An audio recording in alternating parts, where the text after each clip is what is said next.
mystery ghost stories. You may remember last week I said that we will be going the next 3 weeks to hotels to look into some hauntings. And tonight we will start with the Belvedere Hotel that is in Baltimore, Maryland. Now, full disclosure, I should mention that there's not really a heck of a lot of suggestion to think that this place is haunted. I read the article and there's not really a lot to go on here. So I will read you the brief but morbid history of the Belvedere Hotel. So don't get me wrong, there's a lot of crazy shit that has taken place in this hotel. But is it haunted? I honestly don't really know. You can be the judge after I read the article, and we can both decide together whether or not it is haunted. But there is a lot of chilling stuff here. So let us begin with Mystery Ghost Stories, the Belvedere Hotel. The first episode of Netflix's Unsolved Mysteries explores the death of Ray Rivera. In May 2006, the body of newlywed Ray Rivera was found in an abandoned conference room at the Baltimore's historic Belvedere Hotel, 8 days after he mysteriously disappeared. So, anybody who's watched the recent Unsolved Mysteries episode, series, I should say, this was the first episode they aired. And I actually, when I watched it, I didn't realize it was the Belvedere, so that's very interesting. Did not know that. The police maintain that the 32-year-old committed suicide by jumping from the hotel's roof and fell through the ceiling of the second-story annex. However, the medical examiner declared Rivera's death unexplained. Many, including his devastated wife Allison, suspect foul play. So, if you watch that episode and you find out where he jumped from and where he went through to, there's no way that you could have committed. Like, you can't. You'd have to jump. There's no way a human being could jump that far by himself and land where he did. There's no way. He would have had to have had help. Somebody, it would make more sense for someone to throw him rather than to jump himself. I just don't think there's a way. That's not possible. So definitely foul play. The Belvedere Hotel is considered one of the most haunted places in Baltimore and is part of the Walking Ghost Tours in Mount Vernon. So again, this statement and another statement that I'll read in a little bit suggest that it's haunted, but aside from all the stuff that I tell you, they don't then say that ghosts haunt the place, except for one instance. So I'm kind of confused. Maybe just because a lot of strange stuff and a lot of deaths happen here, that they assume that it's haunted? I don't know. Judge for yourself. The Ritzy Hotel opened in December 1903. Throughout more than 100 years of operation, it's hosted dozens of celebrities, movie stars, athletes, musicians, and presidents. At one point, it was even the tallest building in Baltimore, standing at 188 feet. So I'm going to be reading from a second article, and it's not so much about the haunted aspect, but I'll give you an idea of all the celebrities and people that have stayed there throughout the years. Nice little fun thing. And also something else as well. According to the Baltimore Sun, Wallace Warfield Simpson, the famous Baltimore socialite whom King Edward VIII abdicated the British throne to marry, frequented the hotel. Author F. Scott Fitzgerald also stayed at the Belvedere Hotel with his wife Zelda in the 1930s. Woodrow Wilson stayed there during the 1912 Democratic National Convention, and later that year would become the 28th President of the United States. So again, a lot of celebrities here. So they're trying to build it. I guess they're trying to build it up to where you'll be like, well, the place must be haunted because tons of famous people stayed here over the years. Which again, between that and the deaths, I'd like to think that it's haunted, but by you not giving me any information saying that it's actually haunted makes me wonder. But let us continue.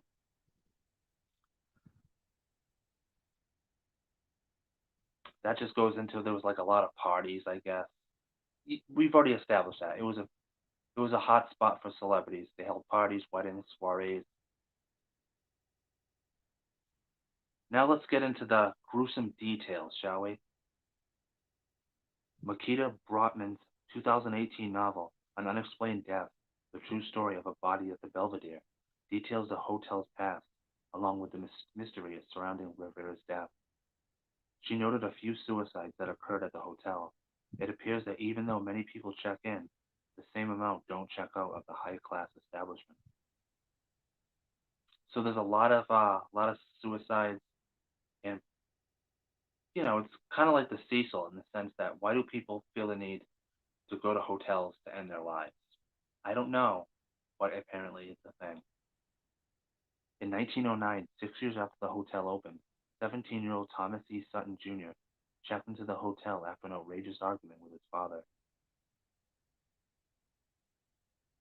Sutton Jr. took his own life by inhaling chloroform.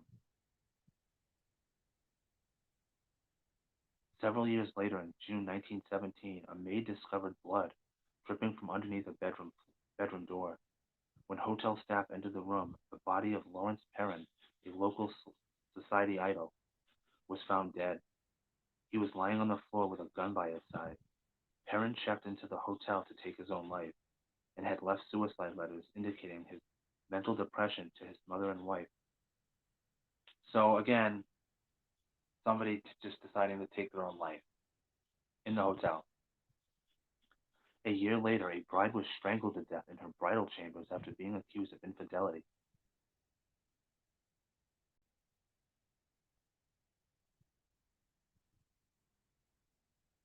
Hmm.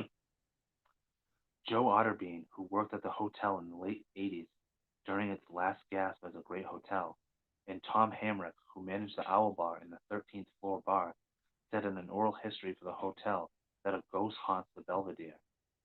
So this is the only claim in this article that states that the Belvedere is haunted by a ghost. Is it substantial enough? I don't know. I'll let you decide. A woman caught her husband dancing with his mistress in one of the hotel's ballrooms and shot him in the 1920s/30s. Well, which is it? Is it the 20s or the 30s? It can't be both. The man's ghost haunts the 12th floor of the hotel, but only bothers women.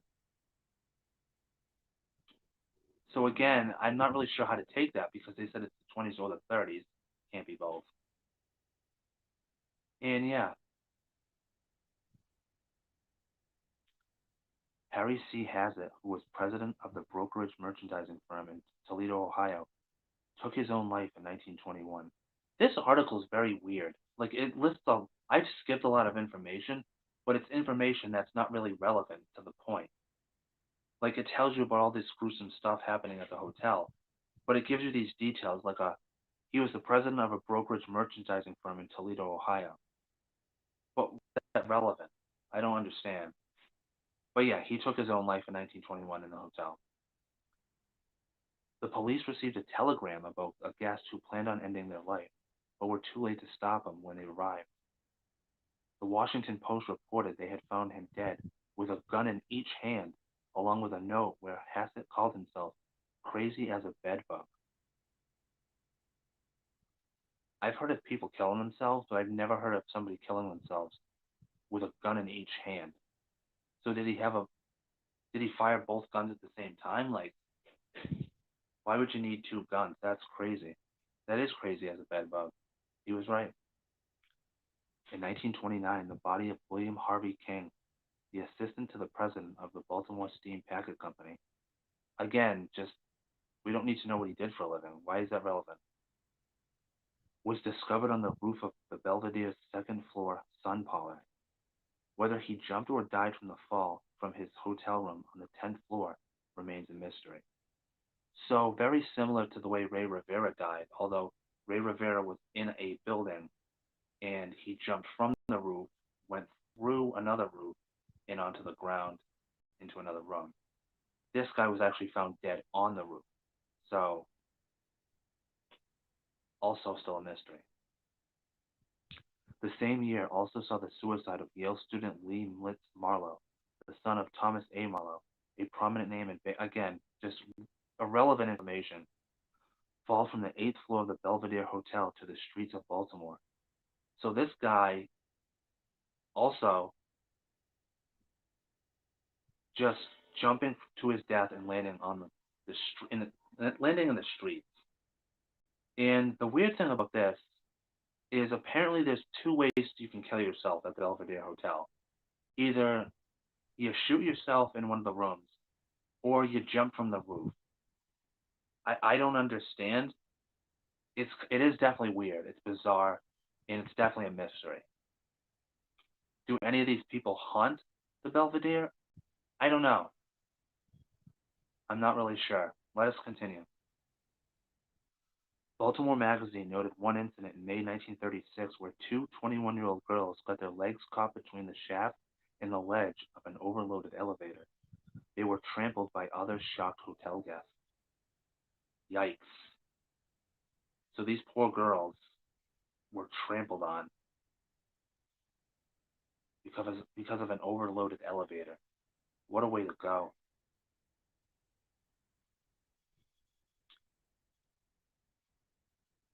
Again, this is, I believe, one of the last ones.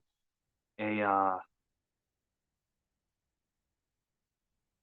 a man who owned several parking lots in the area of Baltimore was killed in the Belvedere's lobby by a former employee.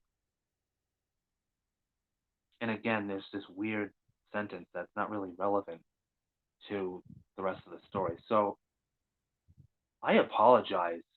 I had read this article a couple times before, and I just never noticed the the awkward wording of some of these and the information, just very strange. But yeah, as you can see, basically in a nutshell, people go there to kill themselves. It's been happening for over 100 years, and there are two reports from two people that have stayed there who think the place is haunted. Now, obviously, like the Cecil, which I did a video on last year, I think that naturally, because people kill themselves at hotels, you it's just assumed that the place is haunted. Although, to me, I'm gonna need a little bit more information. I don't know about you, but do I think the Belvedere is do I think the Belvedere is haunted? I don't know. I really can't say. It's the Cecil. I think is the Cecil just gave off a really creepy vibe. This one, I don't know. This one's just not the same to me. Not in the same context. Um, I just wanted to read to you two things, two fun little things about the Belvedere Hotel. Not really in connection to the whole whether or not it's haunted, but two things. The first thing is apparently there was a little jingle back in the day with the Belvedere Hotel, and if you don't mind, meet me at the Belvedere. Come before the show. Meet me at the Belvedere and see everyone you know. Dining with society in a cozy nook, mixing with celebrities to take a second look. Catchy, right? But wait, there's more.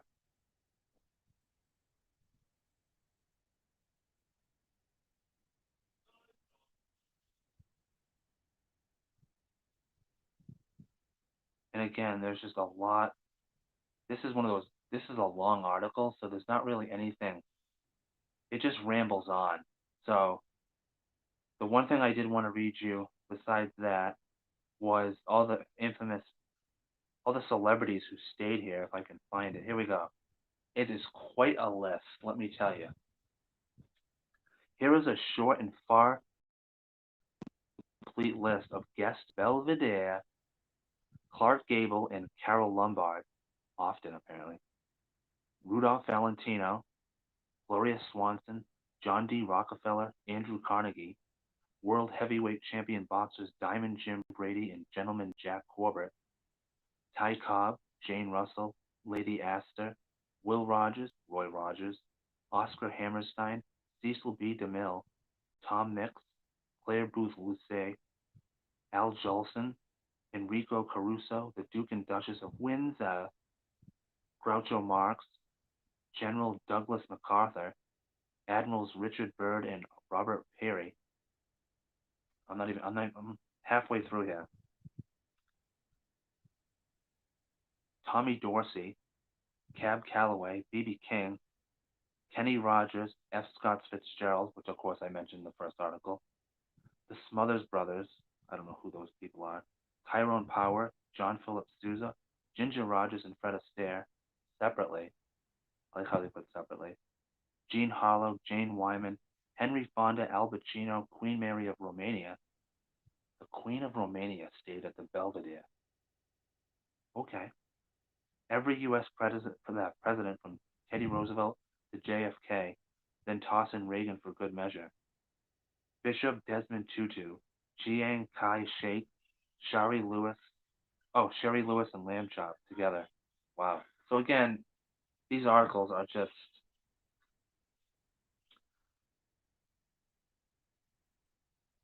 so yeah, not my best, definitely not my best mystery ghost story or mystery unsolved.